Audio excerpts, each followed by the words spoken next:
As jy hou van kos maak, dan moet jy weet hoe om 'n mes te gebruik. Hierdie is 'n chefsmes en dit is baie veeldoelig.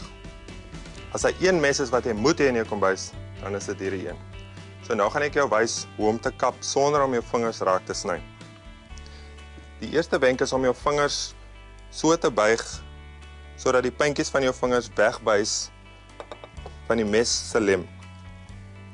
Dan die punt van die mes plat op jou bord en dan begin jy met 'n wiegbeweging net afdruk op die kruie of eie wat jy sal sny. Dit is ook belangrik om nie die mes se agterpunt te hoog op te lig nie.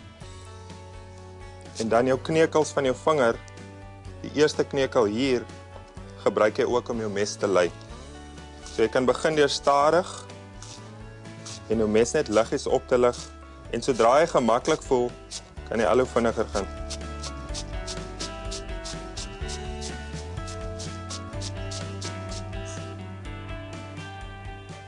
En dit laat toe dat jy lekker vinnig kan werk en ook as jy kruie sny en jou mes is lekker skerp, dan lyk jou kos net soveel beter.